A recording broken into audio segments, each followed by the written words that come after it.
Everyone welcome back to English with Kavita guys. चलिए शुरू करते हैं आज की क्लास में। आज की जो स्टोरी है उसका टाइटल है साइकिल ऑफ इवल। इवल होता है बुराई, साइकिल होता है चक्र। तो बुराई का चक्र, इस स्टोरी का टाइटल हुआ बुराई का चक्र। चलिए स्टोरी में क्या है देखते हैं। There was once a king. एक बार एक राजा था। There was once a king मतलब एक बार एक राजा था। Who was so cruel and unjust. Unjust यानी अन्यायी। तो वो राजा क्या था? बहुत ही क्रूर था और अन्यायी था, क्रूअल एंड अनजस्ट था। दैट कि हिज सब्जेक्ट्स उसकी जो प्रजा थी, यार्न मतलब वो कामना करती थी। यार्न का मतलब होता है कामना करना। इसको प्रोनाउंस कैसे करेंगे? यर्नड। किसकी? उसकी मृत्यु की या फिर डिथॉर्नमेंट यानी उसकी जो राजगद्दी है वो छीन जाए, उसकी प्रार्थना करती थी, कामना करती थी। अब ये जो सेंटेंस है किससे शुरू हो रहा है? देयर से। तो ये यहाँ पर क्या इन्वर्शन लगा हुआ है? तो इन्वर्शन का मतलब क्या होता है? वर्ब पहले आती है और उसके बाद उसका सब्जेक्ट आता है। तो वॉज हमारी यहाँ पर वर्ब है और इसका सब्जेक्ट क्या है? A king. और वंस यहाँ क्या है? एडवर्ब है। अब ये हु किसके लिए आया है? ये किंग के लिए आया है। और ये क्या है? वैसे रिलेटिव प्रोनाउन है और इसकी वर्ब क्या है? वॉज। और यहाँ मतलब इसका मतलब थी है। और वॉज क्या है? बी फैमिली की वर्ब है, मेन वर्ब का काम कर रही है। तो ये सेंटेंस स्टेट ऑफ बीइंग का है, यानी सिर्फ अवस्था बताई जा रही है। लेकिन मैंने लिखा ही वॉज अ टीचर।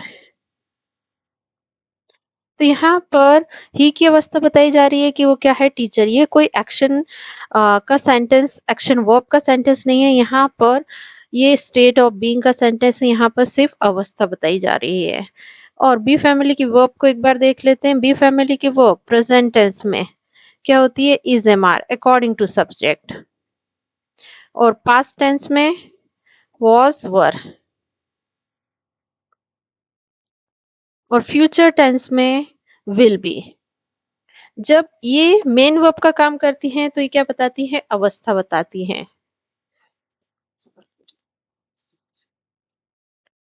अब यहाँ पर क्रूअल और अनजस्ट क्या है? ये यहाँ पर सब्जेक्ट कॉम्प्लीमेंट है। और सो यहाँ पर क्या है? एडवर्ब है।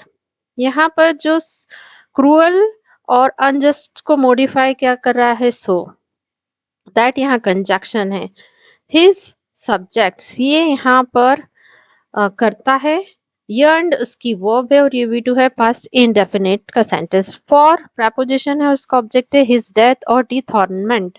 और ये यहाँ प्रपोजिशनल फ्रेज यार्न वर्ब को मॉडिफाई कर रहा है। तो ये यहाँ एडवर्ब है यानी क्रिया विशेषण है। इसे एडवर्बियल फ्रेज भी कह सकते हैं। हाउएवर हालांकि, वन डे ही सरप्राइज्ड उसने सबको सरप्राइज किया। देम ऑल मतलब उसने, वो जो राजा है उसने सबको आश्चर्यचकित किया। हाउएवर क्या है? यहाँ पर एडवर्ब है। और वन डे ये यहाँ पर क्या दिन के बारे में बात कर रहा है, तो ये यहाँ पर एडवर्ब का काम करेगा। ही ये सब्जेक्ट है और इसने काम किया है सरप्राइज करने का, आश्चर्यचकित करने का। तो सरप्राइज की वर्ब है और ये वी टू पास्ट इंडेफिनिट का सेंटेंस। अब उसने किसको सरप्राइज किया है? देम उनको सरप्राइज किया। तो ये इसका ऑब्जेक्ट हो गया। यहाँ किसका आंसर दे रहा है? होम का। देम ऑल ये यहाँ पर ऑब्जेक्ट है किसका? सरप्राइज वर्ब का। कैसे किया है उसने? बाय अनाउंसिंग दैट, अनाउंस करते हुए। अनाउंसिंग यहाँ पर क्या है? प्रेजेंट पार्टिसिपल है। और ये किसका काम करेगा? एडजेक्टिव का। उसने कैसे सरप्राइज किया है उसके बारे में बता रहा है। दैट यहाँ कंजक्शन है। ही ये सब्जेक्ट है। हैड डिसाइडेड इसकी वर्ब है। और ये यहाँ पर किसका सेंटेंस है? पास्ट परफेक्ट का सेंटेंस है। यहाँ पर हेड के साथ वर्ब की थर्ड फॉर्म आई है। To turn over a new leaf ये यहाँ पर एक फ्रेज है। और इसका मतलब होता है एक नया अध्याय शुरू करना। No more cruelty, no more injustice, he promised, उसने वादा किया। अब वो राजा ने क्या वादा किया? अब कोई क्रूरता नहीं और कोई अन्याय नहीं। क्रुएल्टी मतलब क्रूरता, इनजस्टिस मतलब अन्याय। एंड फिर क्या? He was as good as his words, और वे अपने वचन के अनुसार ही बने, या उन्होंने अपना वचन निभाया। अब यहाँ पर ये जो सेंटेंस है, ये यहाँ पर डायरेक्ट नरेशन का सेंटेंस है। जैसा उसने कहा था, जैसा उसने वादा किया था, वैसा उसका एग्जैक्ट वर्ड यूज करके यहाँ इन्वर्टेड कॉमा लगा के बताया है। और ये यहाँ पर ही प्रॉमिस, ये यहाँ पर रिपोर्टिंग स्पीच वर्ब है। और no more cruelty, no more injustice यहाँ रिपोर्टिंग स्पीच है। एंड ही वॉज, और ही यहाँ सब्जेक्ट है, वॉज इसकी वर्ब है और ये बी फैमिली की वर्ब है, तो ये सेंटेंस किसका हुआ? स्टेट ऑफ बीइंग का। वॉज यहाँ मेन वर्ब का काम कर रही है। As good as his words, और ये यहाँ पर एक फ्रेज है। ही बिकेम मतलब वो बने, और किस नाम से बने? जेंटल मोनार्क यानी सौम्य सम्राट, न्यायप्रिय सम्राट के रूप में। ही, ये सब्जेक्ट, बिकेम इसकी वर्ब, और ये यहाँ पर V2 है, पास्ट इंडेफिनिट का सेंटेंस है। नोन एज यहाँ पर ये पास्ट पार्टिसिपल फ्रेज है, और ये किसका काम करेगी? एडजेक्टिव का। और इसका ऑब्जेक्ट क्या है? The gentle monarch. Months after his transformation, उनके परिवर्तन के महीनों बाद, one of his minister plugged up enough courage, उस जो एक उसके जो मंत्रियों में से एक जो मंत्री था, उसने हिम्मत करके उनसे पूछा। क्या पूछा? What had brought about this change of heart? ऐसा हृदय परिवर्तन का कारण क्या था? What had brought about this change of heart? इसका मतलब उनके ऐसे हृदय परिवर्तन का कारण क्या था? यहाँ पर जो ये मंथ्स आफ्टर हिज ट्रांसफॉर्मेशन, ये क्या है? यहाँ पर एडवर्बियल फ्रेज है, और ये बता रहा है कि उसने कब उसने इतना साहस जुटाया। तो ये यहाँ एडवर्बियल फ्रेज है। और वन ऑफ हिज मिनिस्टर्स ये सब्जेक्ट है, और प्लग्ड इसकी वर्ब है, प्लग्ड अप इसकी वर्ब है, और ये V2 है, पास्ट इंडेफिनिट का सेंटेंस, और इसका ऑब्जेक्ट है इनफ करेज। आस्क यहाँ पर इंफिनिटिव है, और हिम इसका ऑब्जेक्ट है। व्हाट यहाँ पर सब्जेक्ट है, हैड ब्रॉट इसकी वर्ब है, और ये यहाँ पर पास्ट परफेक्ट का सेंटेंस है। हेड के साथ यहाँ वर्ब की थर्ड फॉर्म है, ये ब्रॉट, ये वर्ब की थर्ड फॉर्म। इसकी फर्स्ट फॉर्म होती है bring, second brought, third form brought. यहाँ प्रेपोजिशन, और इसका ऑब्जेक्ट है हिज चेंज ऑफ हार्ट। और ये प्रेपोजिशनल फ्रेज यहाँ एडवर्ब का काम करेगा, ये क्रिया विशेषण है। एंड द किंग आंसर्ड, और वो राजा ने जवाब दिया। क्या जवाब दिया? As I was galloping through my forest, मैं अपने जो जंगलों से गुजर रहा था। गैलोपिंग मतलब गुजर रहा था।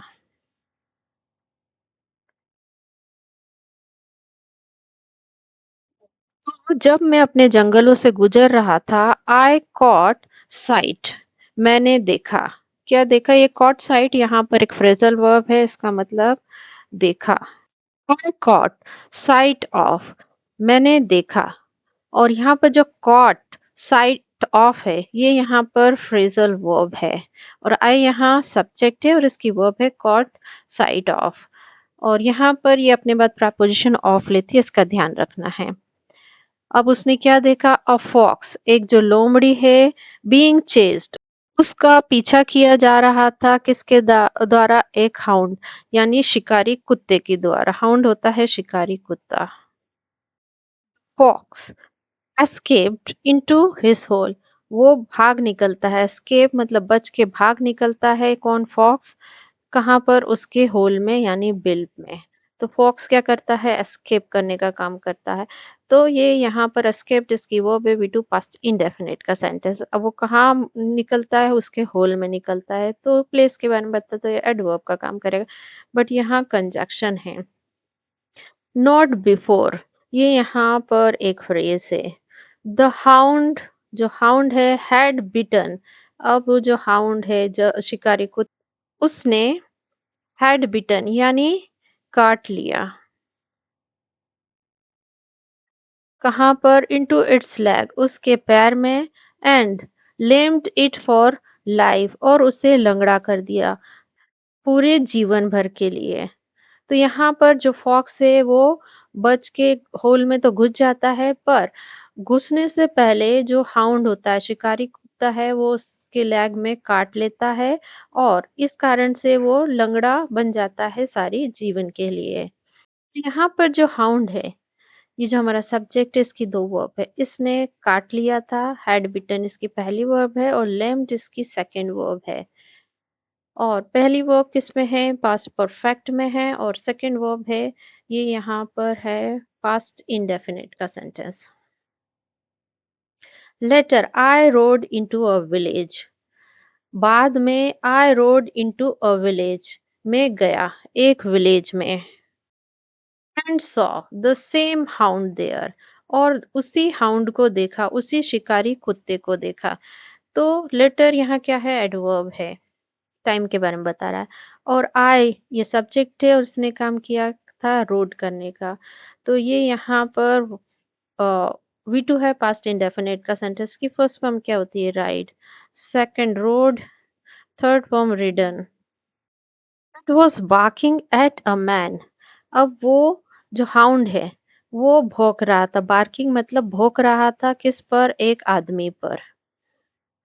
तो यहाँ पर इट ये सब्जेक्ट वॉज बार्किंग इसकी वर्ब है, वॉज के साथ यहाँ वर्ब की आईएनजी फॉर्म आती है। तो ये यहाँ पर किसका सेंटेंस है? पास्ट कंटिन्यूअस का सेंटेंस है। Even as I watched, the man picked up a stone and flung it at the dog, breaking its leg. Even as I watched, मैंने देखा कि, और मैंने क्या काम किया है? देखने का। तो वॉच्ड इसकी वर्ब है वी टू पास्ट इंडेफिनिट का सेंटेंस। तो मैंने देखा कि द मैन पिक्ड अप, जो आदमी है उसने उठाया, क्या उठाया? A huge stone. तो ह्यूज स्टोन इस जो पिक्ड अप वर्ब है इसका ऑब्जेक्ट हुआ। और पिक्ड अप यहाँ क्या है? फ्रेजल वर्ब है और द मैन यहाँ पर सब्जेक्ट है। एंड ये कंजक्शन है फ्लंग, और फ्लंग इसकी सेकंड वर्ब है और ये यहाँ पास्ट इंडेफिनिट का सेंटेंस है। और इट ये फ्लंग वर्ब का ऑब्जेक्ट है। अब वो किस पे उसने फेंका था? डॉग पे। तो ये यहाँ डॉग यहाँ पर एडवर्ब का काम करेगा। यहाँ पर जो ये फ्लंग वर्ब है इसको मॉडिफाई कर रहा है। ब्रेकिंग यहाँ प्रेजेंट पार्टिसिपल है और इसका ऑब्जेक्ट है it's leg. The man had not gone far when he was kicked by a horse. The man had not gone far. जो आदमी है वो अभी ज्यादा दूर नहीं गया था। When जब he was kicked by a horse, एक घोड़े द्वारा लात मारी गई, किक किया गया। तो the man ये सब्जेक्ट had gone इसकी वर्ब है, पास्ट परफेक्ट का सेंटेंस है और ये नॉट यहाँ एडवर्ब है। फॉर यहाँ एडवर्ब है। व्हेन ये कंजक्शन है, ही सब्जेक्ट है, वाज किक्ड ये इसकी वर्ब है और ये यहाँ पर पास्ट इंडेफिनिट का पैसिव वॉइस का सेंटेंस है। यहाँ पर ही ने कुछ नहीं किया है, ही को मारा गया है हॉर्स के द्वारा, लात मारी गई है। तो बाय अ हॉर्स ये काम किसके द्वारा हुआ है इसके बारे में बता रहा है, तो यहाँ एडवर्ब का काम करेगा। His knee was shattered and he fell to the ground. His knee was shattered. उसके जो घुटने हैं वो टूट गए। And he fell to the ground और वो जमीन पर गिर गया। तो his knee ये सब्जेक्ट है, was shattered इसकी वर्ब है और ये यहाँ पर पास्ट इंडेफिनिट का पैसिव वॉइस का सेंटेंस है। एंड ये कंजक्शन है, ये सब्जेक्ट है, फेल इसकी वर्ब है और ये अगेन पास्ट इंडेफिनिट का सेंटेंस है। Disabled for life, disabled, disabled यहाँ पर एडजेक्टिव है और फॉर preposition है, इसका ऑब्जेक्ट है लाइफ और ये prepositional phrase यहाँ पर रीजन दे रहा है तो यहाँ एडवर्ब का काम करेगा। The horse began to run, अब horse ने शुरू किया दौड़ना, but it fell into a hole, पर वो एक गड्ढे में गिर गया, and broke its leg, और उसके जो पैर हैं वो टूट गए। द हॉर्स, ये यहाँ पर सब्जेक्ट, उसने क्या काम किया था, शुरू किया। बिगेन इसकी वर्ब है, वी टू पास्ट इंडेफिनिट का सेंटेंस। टू रन यहाँ पर इंफिनिटिव है, बट ये कंजक्शन है। इट ये सब्जेक्ट है, फेल इसकी वर्ब है, वी टू पास्ट इंडेफिनिट का सेंटेंस। और इट की सेकेंड वर्ब क्या है, ब्रोक, और ब्रोक वर्ब का ऑब्जेक्ट क्या है, it's leg. Reflecting on all that had happened, I thought evil begets evil. Reflecting मतलब विचार करते हुए, किस पर, ऑन लगा के बताया, ऑल दैट हैड हैपन, जो कुछ भी हुआ। आई थॉट मैंने सोचा, इवल बिगेट्स इवल, बुराई बुराई को जन्म देती है। इवल बिगेट्स इवल ये एक इडियम है और इसका मतलब होता है बुराई बुराई को जन्म देती है। If I continue in my evil ways, यदि मैं जारी रखता हूँ मेरे बुराई के तरीके, I will sure be taken by overtaken by evil। इसका मतलब हुआ, तो यहाँ पर इसका मतलब हुआ कि यदि वो इसी राह पर चलता रहा तो वो बुराई उसको एक दिन खत्म कर देगी। तो यहाँ पर जो इफ है, ये यहाँ पर क्या सेंटेंस है, कंडीशन वन का सेंटेंस है। ये यहाँ पर इफ से लगाकर एबल तक ये कंडीशन वन का सेंटेंस है। और कंडीशन वन का जो सेंटेंस होते हैं उसका रूल होता है, पहला जो टेंस होता है वो प्रेजेंट इंडेफिनिट में होता है और दूसरा जो क्लॉज होता है वो होता है फ्यूचर इंडेफिनिट में। तो यहाँ पर पहला सेंटेंस हमारा है प्रेजेंट इंडेफिनिट का और दूसरा सेंटेंस है हमारा फ्यूचर इंडेफिनिट का। यदि आप ऐसा करते हो तो ऐसा होगा। सो आई डिसाइडेड टू चेंज, इसलिए मैंने फैसला लिया बदलने का। सो गाइस, ये थी आज की हमारी क्लास। ऐसे लेसन्स के लिए मेरे चैनल को लाइक शेयर और सब्सक्राइब कीजिए। मिलते हैं नेक्स्ट वीडियो में। Till then bye bye.